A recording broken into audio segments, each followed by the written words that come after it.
balitang-balita po na pinag-uusapan, mga kababayan.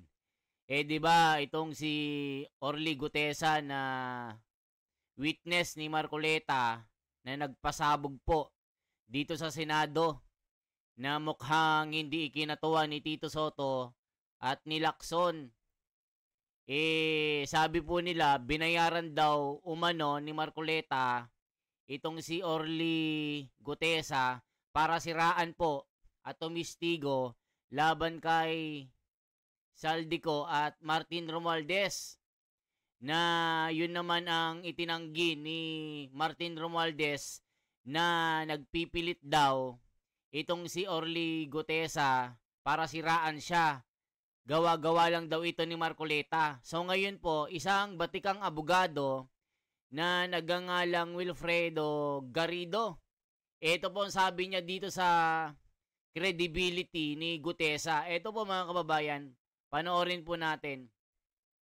What is wrong if witness affidavit was improperly notarized? 'Di ba? After being regaled with tales about basura being dumped on the doorsteps of Saldico and Martin Romualdez, we wake up to a plot twist. The notary public disown her signature on the sworn statement of the witness, former Marine Orly Regala Gutesa. Ayan mga kababayan, kasi sinasabi nga po na itong si Gutesa daw pineke ang pirma ng abogado na nagnotaryo. Sasabihin dito ni Attorney Wilfredo Garrido yung credibility nitong witness ni Marcoleta na mukhang kinagalit ni Tito Lacson dahil sa surprise daw, hindi man lang binigyan ng courtesy call. Sabi ng mga netizen, baka ipitin ni Lacson ito. So ito po, this is not unusual. 'Di ba kasi mga kababayan tayo, pagka nagpapanotarize tayo, secretary lang yung humaharap sa atin. 'Di ba? Pagka nawalan ka ng bagay, halimbawa cellphone, ID, babayad ka lang ng 100 hanggang 150. Tatak lang nung secretary, okay na. Pero dito, nag-iiyak yung abogado na peke daw ito. Ito po, this is not unusual, hindi na bagong bagay ito. There are notaries public who delegate their duties to their secretaries, di ba, mga kababayan? There are others who ply their trade in the sidewalks or other the LRT. Di ba, sa gilid-gilid lang po ng palengke, LRT, sa silong ng tulay, pwede na pong magpa-notaryo ng papel. Eto sabi nyo, there are others who ply their trade in the sidewalks. Negosyo po ito, or under the LRT line. These are illegal operations under the notarial law. And if you are a lawyer practicing this, you will be fined, suspended, and for repeat offenders, disbarred. Nako po, pwede ba lang mag-disbarred yung mga gumagawa ng ganito, na yung walang mga opisina? So what if your document happens to be notarized by any of these lawyers or their impostors? Most of the time, their past master documents such as affidavits, certifications, and deeds of conveyances, for the simple reason that nobody ever questioned them. O, tingnan nyo, wala namang nagkwe-question. Samantalang nung nawala yung ID ko, mga kababayan, nagpanotaryo po ako, hindi naman question yung papel ko. Kahit nung bibili ka ng lupa, kailangan ng notaryo, ng abogado, wala naman kumu-question dito. So ngayon mga kababayan, sabi dito, yung mga abogadong ito, hindi mo naman nakikita na personal na sila yung pumipirma. Kumukuha sila ng mga katulong nila ng mga sekretary na para sila makagawa ng mga trade nila, ng mga negosyo nila sa ilalim ng tulay, MRT, LRT, sa mga palengke, sa mga sidewalk, notary public available here. Di ba mga kababayan? So ngayon, i-question nyo itong credibility ni Orly Gutesa na sinasabi nyong binayaran ni Marcoleta para siraan si Martin Romualdez at Saldico. O eto ba? Sabi dito, most of the time their past master documents such as affidavits, certifications, and deeds of conveyances for the simple reason that nobody ever questioned them. Wala namang kumu-question. O di ba, certification ng nag-resign ka, mag-a-apply ka ulit. Halimbawa ako, nag-resign po ako dito sa McDo. Lilipat ako sa Jollibee. O kukuha ko ng certification dito sa McDonald's. Ipapanotaryo ko ito sa abogado para legit, totoo. O, eto naman. How about the affidavit of Senate proved witness, Gutesas, which lawyer Pichi Rose Orteza denied noticing. Pinasinungalingan na hindi siya yung pumirma doon. Ito'y gawa-gawa lamang at peke. Alaka. How about the affidavit of Senate proved witness, Gutesa, which lawyer Pichi Rose Orteza denied noticing? Does it invalidate the affidavit? Not necessarily. Alaka, mga kababayan. So, ibig sabihin dito, it does not affect na maapektuhan ang legalidad nito. Halaka mga kababayan. Mamaya merong banat si Marcoleta dito. Dito maririnig po natin. Ito po. How about the affidavit of Senate proved witness Gutesa, which lawyer Pichi Rose Orteza denied noticing? Does it invalidate the affidavit? Mawawalang bisa ba ito pag sinabi ni Pichi Rose Orteza na dininay niya na hindi niya pinirma nito? Mawawalan ba yung magkakaroon ba invalidity? Magkakaroon ba ng walang bisa ito? Not necessarily. Hindi po, alaka. Pwede pala yun. A defective notarization will strip the document of its public character and reduce it to a private document. Consequently, when there is a defect in the notarization of a document, the clear and convincing evidentiary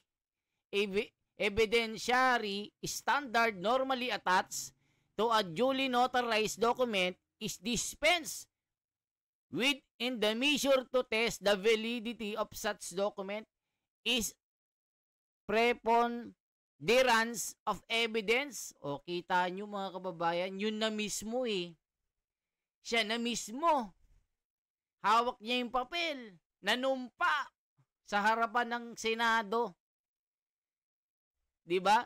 Ibig sabihin kung itinanggi ng abogado ito na si Pichi Rose Orteza, magkakaroon ba na invalidity? Mawawalan ba ng bisa yung papel? Hindi po, it not necessarily. Alaka. O ito po mga kababayan, nako po, yari sila dito. Ano ba sabi dito mga kababayan? In the measure to test the validity of such document is preponderance of evidence.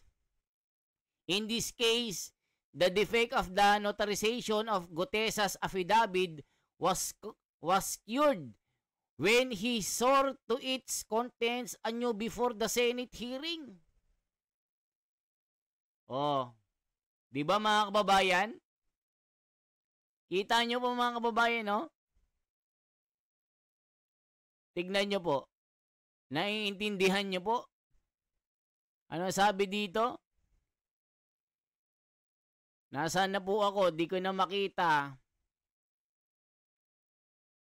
Ulitin natin, a defective notarization will strip the document of its public character and reduce it to a private document. Consequently, when there is a defect in the notarization of a document, the clear and convincing evidentiary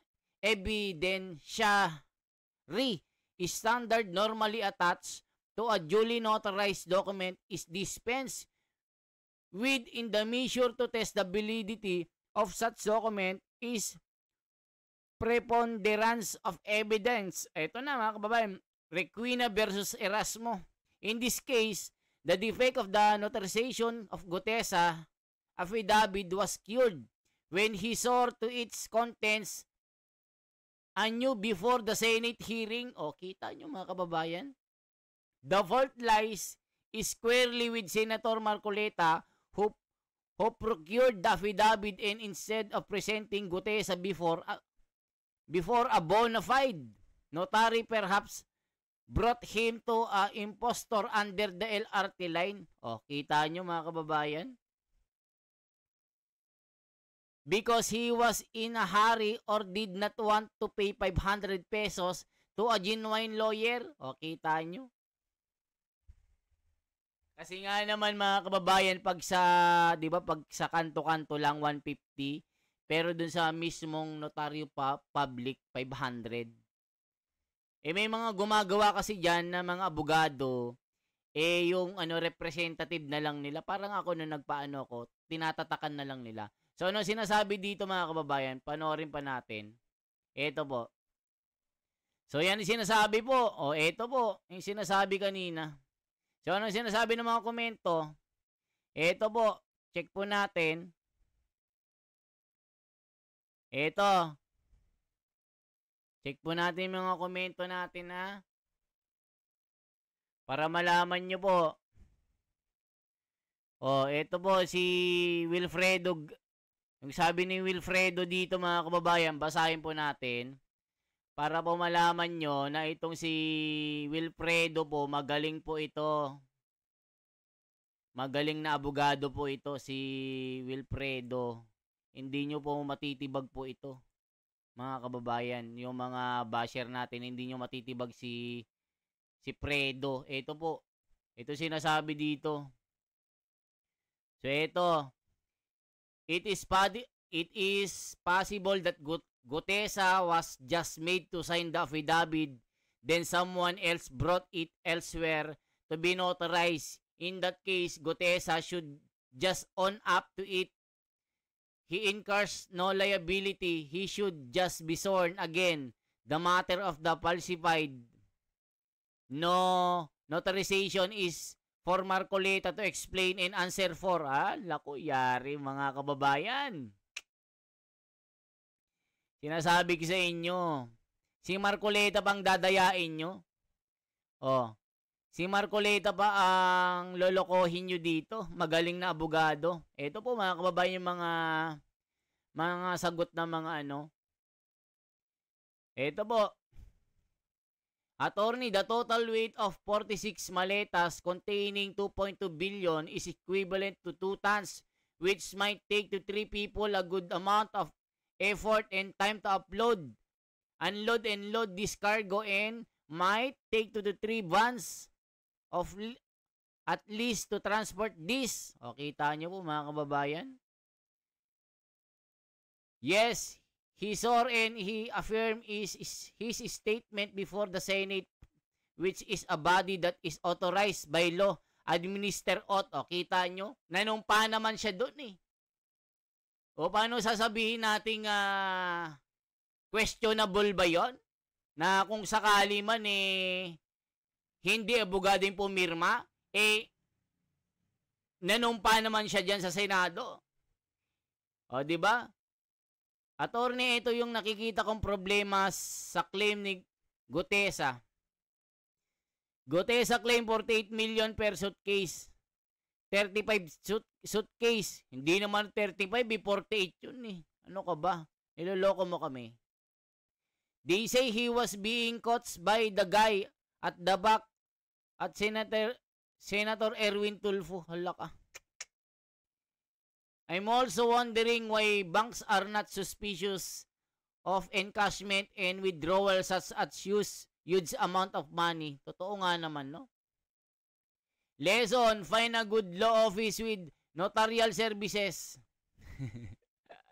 Di ba? Bong Chua, notary public panic when she realized where the document that her secretary stamp was abused. Nataranta yung abogado dito na gagawin pala ito sa Senado kaya sinabi na niya na peke daw. Dininay na lang niya. Actually, pag pumapasok ko sa mga gate, subdivision ng mga class at tulad niyang Forbes Park, bago ka makapasok dyan, tanungin ka muna ng on-duty guard for documentation kung totoo sinasabi nung ex-marine na witness na si Marcoleta. Madali na lang mapatunayan yan kung talagang nagdala siya ng limpak-limpak na salapi papunta kay Romualdez. Siyempre, gagawin ng part ni Romualdez, i-deny nila yun. Diba? Si Lacson nga, galit na. Mukhang galit pa kay Marcoleta kasi hindi siya tinawagan for courtesy call. Para nagulat siya parang masama loob niya Si Marcoleta hindi man lang tumawag ng pansin sa amin, bigla na lang pinasumpa sa Senado. Ayun, nagulat sila, nataranta sila, pati yung amo nila. Ang sabi dito, but is not falsification illegal? O, kita nyo po. The fact that the notarization fake erodes the credibility of the witness. If he can fake the notarization, he can fake his allegation. Maraming mga dito. And besides, wala sigurong si Raulo na dadalhin ang $500 million illegal proceeds sa sariling tahanan na kung saan pwedeng makita ng mga kasambahay or worse, mga inosenteng anak. My question is was Marcoleta bringing in Gutesa to offer testimony on the flood control scam? I only heard the testimony that he carried the money for Saldico. What did I miss? What was the connection of that money to flood control? If look like an attempt to simply link Saldi and Martin and hijack Ping hearing. Kayo nga ang nang-hijack dyan Sinibak nyo si Marcoleta para hindi kumanta si Diskaya para mahawakan nyo sila. Yan ang sinasabi ni Pingpong. Yan ang sinasabi ni Juan Pablo de Cruz. Nagbabasa lang tayo. What's the penalty of perjury, attorney?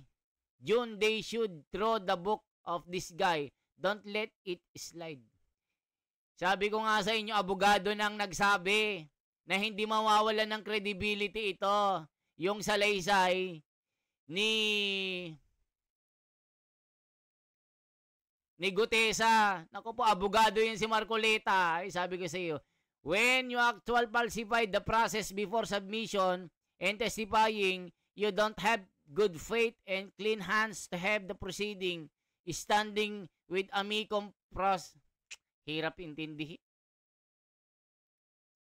Dapat Tagalog din kasi Puro English kasi ito Mga kababayan. Wala bang Tagalog na nagko-comment dito? O eto po, sa tingin ko kaduda-duda ang witness sa dalawang rason. Una, diniktahan pa siya ni Marcoleta na may nalaktawan siya sa affidavit.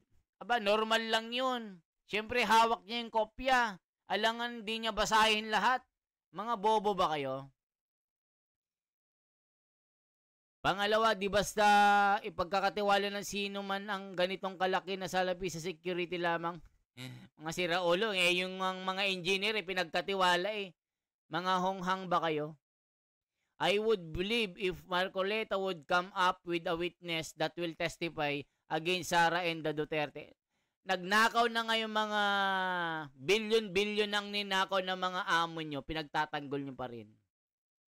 Pero boss, bakit mas alam ni Marcoleta yung nasa affidavit kaysa yung kay Gutesa at tinuturuan pa niya ang papel ni Marcoleta na mag-produce ng witness na ganyan? Ay, naku, di makaintindi yung mga ito. So yan po mga kababayan ang ating balita ngayon na isang abogado po pumalag na hindi naman mawawalan ng credibility itong sinasabi nilang peke daw na affidavit ni hindi mawawalang bisa daw ito, sabi ng abogado. So kayo po sanang mag-comment dyan ano masasabi nyo dito mga kababayan. Yan lamang pong ating bahagi. Once again, ako si The Wonders Philippines. Pa-like at pa-share po at pa-subscribe. Salamat po.